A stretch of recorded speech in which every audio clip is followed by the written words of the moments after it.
Before we begin our series on the story of Western civilization, I have a confession to make. I'm an addict, and I always need a next fix. What am I? Why, I'm a history drunk, and there is no known cure. Why, there's not even a 12-step program. Science suggests that addicts are probably born that way. All we need is an introduction to the substance, and then we're off. How did my addiction begin?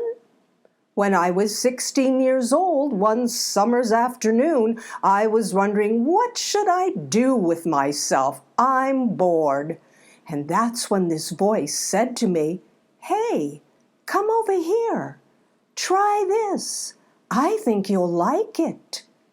And the substance was placed into my hands. Now you may well ask, what sort of nefarious person would do such a thing to an innocent 16-year-old? My mother.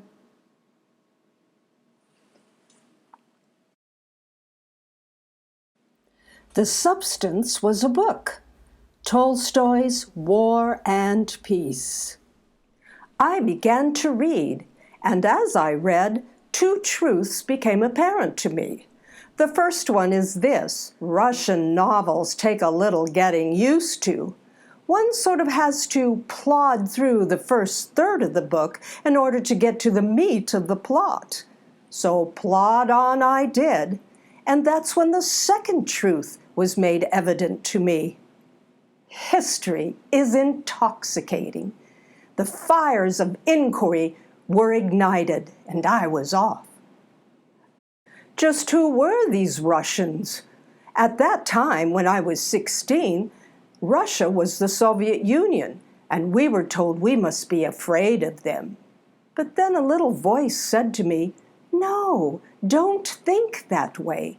Think instead that the Russian people are Natasha and Pierre." And that propelled me to seek further information. Who were these French that invaded Russia? That's when I stumbled on Napoleon. How did he come to power? That leads to the French Revolution, to individuals like the hapless Marie Antoinette and that murdering thug, Robespierre. An entire new world opened up to me.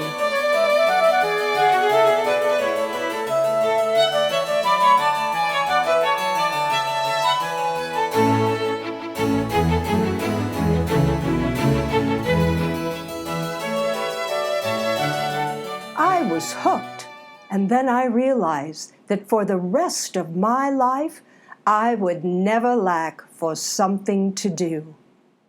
Most people understand my addiction, and some share it with me.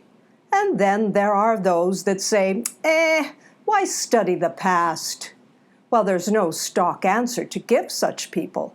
The analogy is, how do you describe the joys of a glass of wine with a teetotaler? But getting back to the Russians, I lost my fear of them by knowing them, understanding them through their history and their literature.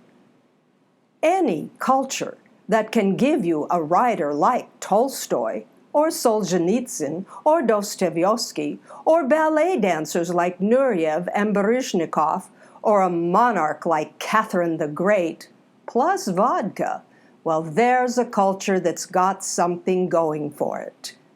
Curiosity then became the operative word, not fear. You see, fear can lock up your mind. Fear can make you behave in ways, well, that are not healthy for you. Curiosity, on the other hand, makes you want to know stuff, and know people as well.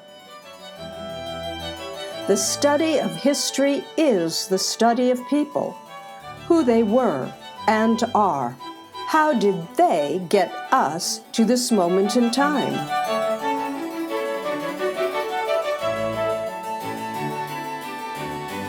Studying ancestors brings the same knowledge. Study your family line, and you will be well-versed in history. The more you delve, the more you realize we are all a part of history. That is the story that we all share. The past is the common conversation. In that regard, I consider myself a pusher of the past, a dealer in the drug of knowledge. So if you're bored on a summer's afternoon, hey, come over here.